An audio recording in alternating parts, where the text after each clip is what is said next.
Assalamualaikum warahmatullahi wabarakatuh. Salam sejahtera bagi kita semua. Di sini kami, kelompok 5, akan menjelaskan tugas mekatronika dengan dosen pengampu Pak Munadi dengan judul tugas yaitu Sistem Keamanan Pendeteksi Gerakan menggunakan sensor peer berbasis Arduino Uno. Di sini kami terdiri dari 5 orang. Yang pertama ada Kevin Andreas Sitompul, yang kedua ada Glenn Natanael Samudra, yang ketiga ada Yogi Ananda Wibawa Munte, yang keempat Marsen Beriman Siagian, dan yang terakhir saya sendiri yaitu Dede Jumadi. Selanjutnya.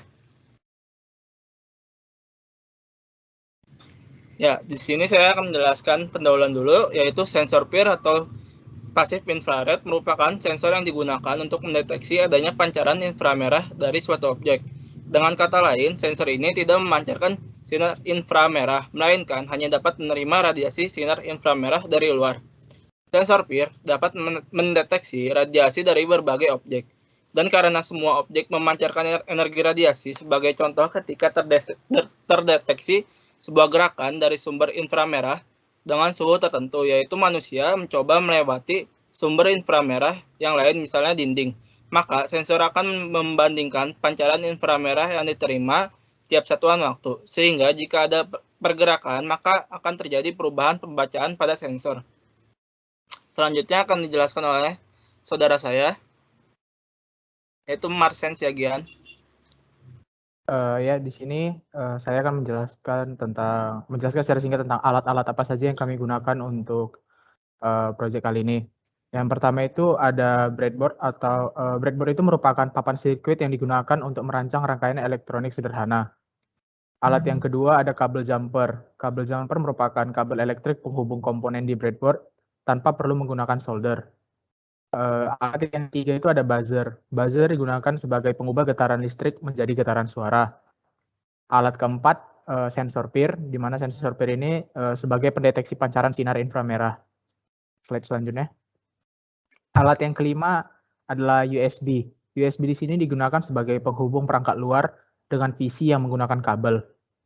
Alat keenam, Arduino Uno R3.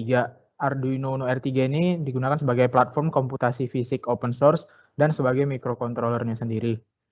Alat yang ketujuh adalah resistor. Resistor digunakan untuk membuat hambatan tertentu dan membatasi suatu arus listrik dalam suatu rangkaian. Yang ke-8 adalah lampu LED. Lampu LED di sini digunakan sebagai media notifikasi yang akan menyala ketika adanya pancaran inframerah dari manusia. Berikut merupakan gambar-gambar dari alat yang kami gunakan tadi. Ada kabel USB, kabel jumper, resistor, lampu, ada breadboard, ada buzzer, dan juga ada sensor peer. Bagian selanjutnya akan dijelaskan oleh Glenn. Ya, kita masuk ke perancangan sistem. Next. Perancangan sistem sendiri itu secara umum didefinisikan suatu tahap yang sangat penting di dalam penyelesaian pembuatan suatu alat ukur.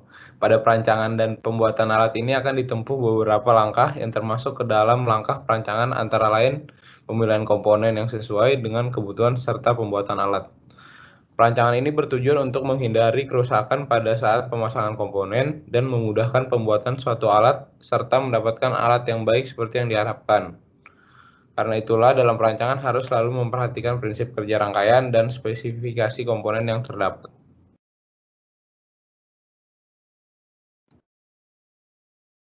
Selanjutnya, saya akan menjelaskan mengenai diagram blok.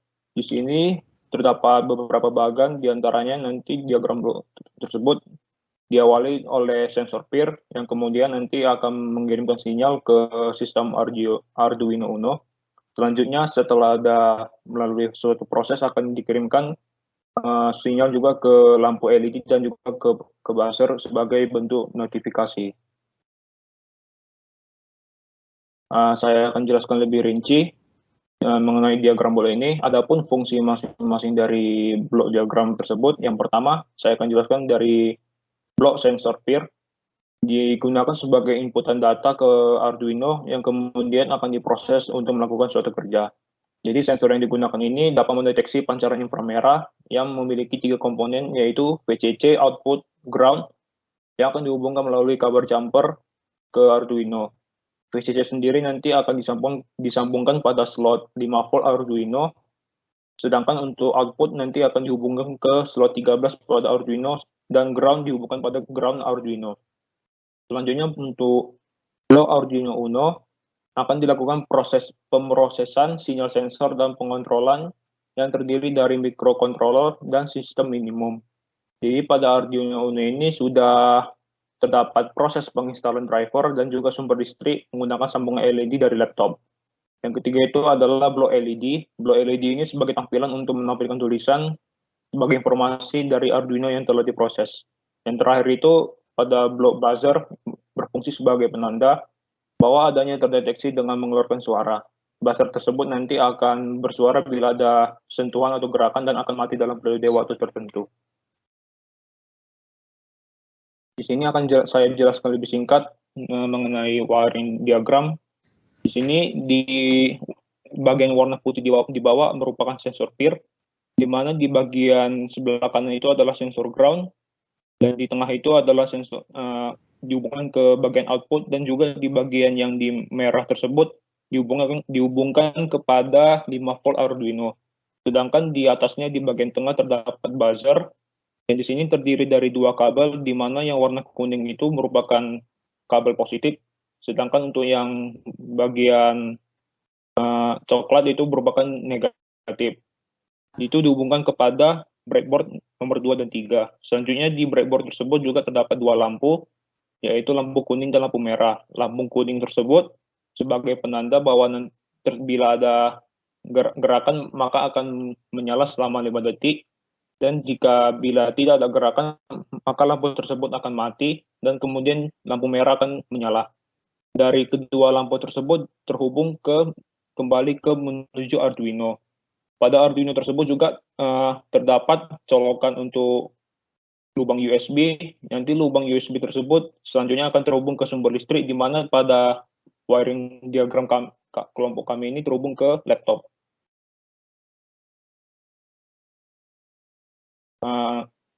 Selanjutnya akan dijelaskan oleh Kevin. Oke, untuk flowchart system dari kerja kelompok kami itu dimulai dari studi literatur atau mencari referensi-referensi mengenai proyekan ini. Dan ketika mencari referensi yang sekiranya cocok dari estimasi biaya dan juga yang paling mungkin bisa dilakukan, terus kita mulai membeli dan juga mulai perakitan alatnya. Kita mulai merakit dari komponen-komponen yang tadi yang telah disebutkan pada awal, dan juga dari sistem-sistem yang tadi disampaikan oleh Saudara Yogi. Kemudian setelah kita merakit, kita mulai memprogram. Untuk dalam programming ini kita menggunakan programming pada Arduino Uno yang digunakan di laptop. Nah, kemudian dari programming ini kita ada input dan outputnya. Semisal ada gerakan tuh lampu buzzer dan LED tidak akan menyala. Namun semisal ada gerakan, buzzer dan LED akan menyala sebagai notifikasi atau penanda bahwa ada gerakan. Kemudian selanjutnya ada mengenai coding. Di coding ini kita menggunakan software Arduino Uno. Nah, di sini bisa dilihat bahwa ada headline di mana itu ada proyek kelompok tugas mekatronika rancang sistem keamanan menggunakan sensor peer. Inilah codingnya. Kemudian untuk maksud dan codingnya ada di slide yang baru ini. Nah, bisa dilihat bahwa untuk yang ditanda merah untuk integer buzzer sama dengan 7, integer LED red sama 8, integer LED yellow sama 9. Nah, ini merupakan integer itu merupakan tipe data utama untuk menyimpan nilai bilangan bulat. Di sini berarti LED yellow itu terdapat pada slot 9 Arduino Uno. Kemudian ada void setup. Nah, void setup ini adalah bagian inisialisasi yang hanya akan dijalankan pada awal pemrograman. Sedangkan kalau loop itu untuk mengeksekusi bagian program yang akan dijalankan secara berulang-ulang. Nah, kita bisa lihat perbedaan. Di sini ada void setup, di sini ada void loop. Itulah perbedaannya. Void setup itu hanya untuk pada programming awal yang sekali jalan. Untuk loop itu secara terus-menerus. Kemudian di sini ada setelah void setup ada pin mode. Nah, pin mode ini bertujuan untuk apa? Pin mode ini bertujuan untuk mendefinisikan komponen sebagai input maupun output. Kemudian di bawahnya ada digital write. Nah, digital write ini artinya adalah untuk kita meng-set pin yang kita kehendaki dalam kondisi level tegangan high atau low gitu. Di sini bisa lihat kayak contoh digital write buzzer, low. Berarti ini kita mendefinisikan tegangan awal adalah low. Kemudian pada bagian ini ada serial print. Nah, serial print ini untuk mempunyai fungsi yang sama dengan serial print, tapi lebih sering digunakan. Di mana ini kita ada suatu tanda serial print 0+1. Kemudian bisa dilihat bahwa void loop ini sama artinya kayak di atas. Void loop ini adalah suatu pemrograman yang terjadi secara terus-menerus tanpa adanya limitasi. Untuk video pada program kami bisa dilihat seperti berikut.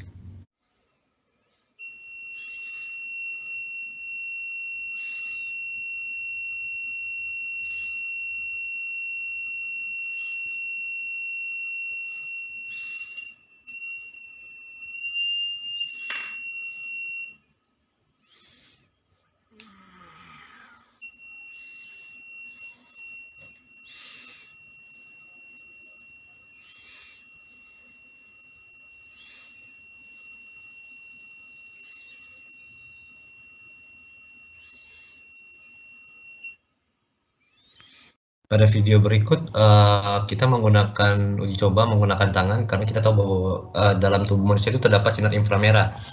Nah, pada saat kita menyentuhkan tangan itu dalam radius 1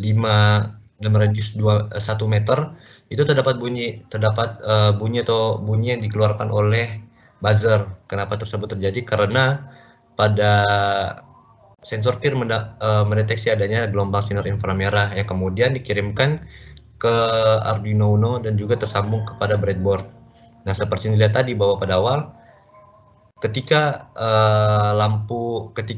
suara buzzer menyala, itu lampu kuning akan menyala juga. Namun ketika buzzer mati atau tidak ada gerakan, lampu kuning akan mati, namun lampu merah akan menyala.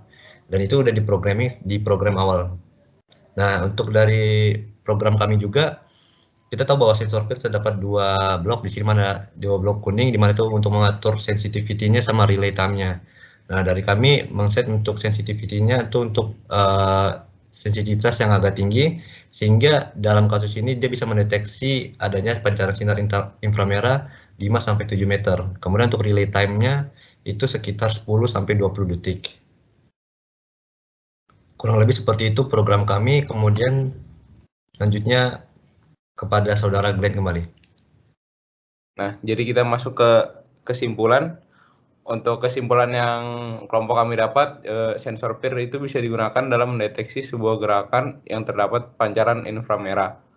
Melalui blok, skema, dan programming yang diatur akan membuat suatu rancangan yang dapat digunakan mendeteksi gerakan. Besar kecilnya sensitivitas bisa diatur pada sensor PIR, dan lama waktunya bisa diatur melalui programming maupun pada Arduino-nya sendiri. Oleh sebab itu, alat ini bisa direalisasikan lebih dengan pendesainan yang lebih baik ke depannya. Nah, sekian presentasi dari kelompok kami, kurang lebihnya mohon maaf. Assalamualaikum warahmatullahi wabarakatuh.